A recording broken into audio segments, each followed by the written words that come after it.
নমস্কার বন্ধুরা, কল্পনার কিচেনে আপনাদের সবাইকে স্বাগত। আজকের রেসিপি চিড়ের পকোড়া। চিড়ের পকোড়া বানানোর জন্য চিড়ে নিয়েছি, চিড়েটাকে জল দিয়ে ধুয়ে নেব। আর অন্যদিকে নিয়েছি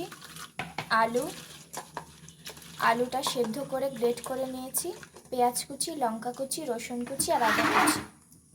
আর নিয়েছি বিস্কুটের গুঁড়ো। এবার একটা ব্যাটার বানিয়ে নেব। তার জন্য জলের মধ্যে 1 চামচ কর্নফ্লাওয়ার দিচ্ছি,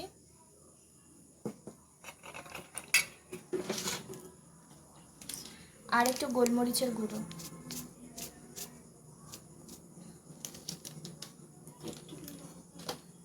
আর একটু লবণ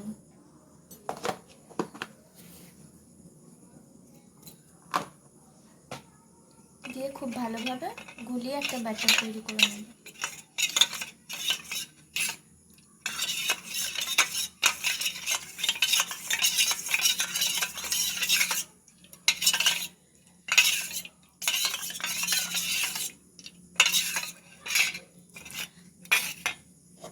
ব্যাটার তৈরি হয়ে গেছে, এবার এটা সাইডে রেখে দিচ্ছি। চিড়েটা ধুয়ে নিয়েছি, চিড়েটা একটু আগের থেকে ফুলেছে। এবার এতে দেবো সেদ্ধ করে গ্রেট করে রাখা আলু, আদা কুচি, রসুন কুচি, লঙ্কা কুচি আর পেঁয়াজ কুচি, আর দিচ্ছি স্বাদ মতো লবণ,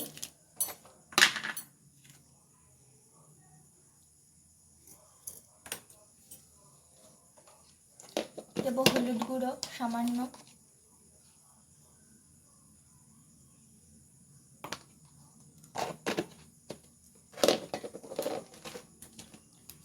গোলমরিচের গুঁড়ো,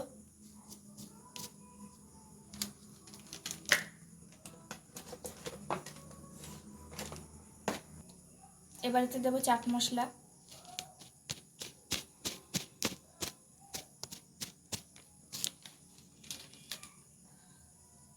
আর এতে দেবো ম্যাগি মশলা।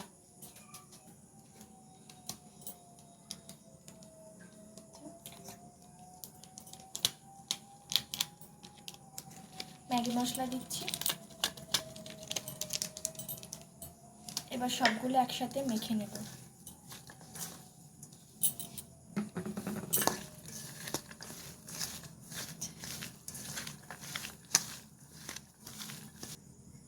এবার এতে 1 চামচ বেসন দিচ্ছি, দিয়ে খুব ভালোভাবে মাখিয়ে নেব।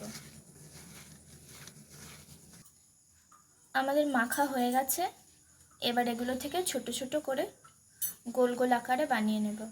আরও হাতে একটু তেল দিয়ে নেব, তারপরে ছোট ছোট করে গোল গোল আকারে বানিয়ে নেব, যাতে হাতের সাথে না লেগে যায়।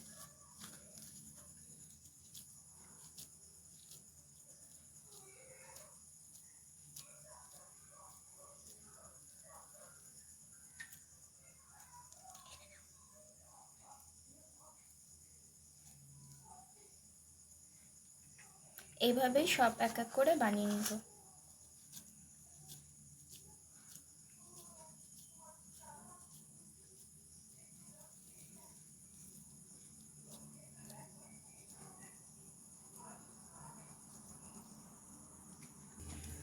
সব কটা বানানো হয়ে গেছে। এবার এক এক করে চিড়ের এই পকোড়াগুলোকে এর মধ্যে ব্যাটারে ডুবিয়ে, বিস্কুটের গুঁড়োর মধ্যে ডুবিয়ে তারপরে রেখে দেব।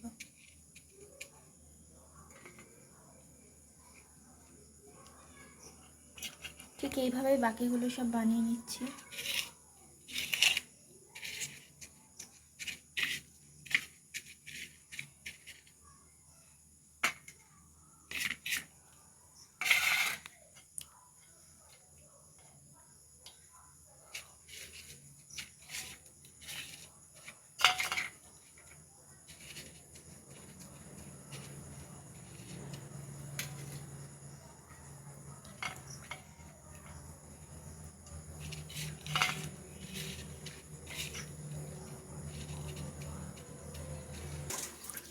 সবগুলো বানানো হয়ে গেছে, এবার এক এক করে ভেজে নেব। অন্যদিকে আমরা একটা কড়াই বসিয়ে তেল গরম করে নিয়েছি। এবার এতে এক এক করে চিড়ের পকোড়াগুলো সব দিয়ে দেব।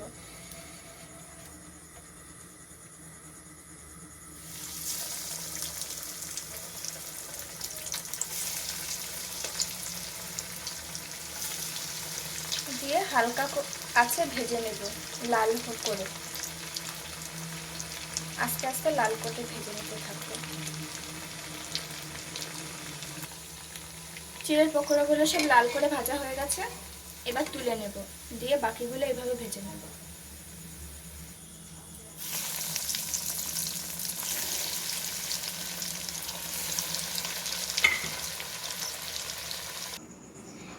তৈরি হয়ে গেছে আমাদের চিড়ের পকোড়া। আপনারাও বাড়িতে বানাবেন আর জানাবেন কেমন হয়েছে। আর আমাদের রেসিপিটা যদি ভালো লেগে থাকে তাহলে লাইক, শেয়ার আর সাবস্ক্রাইব করবেন।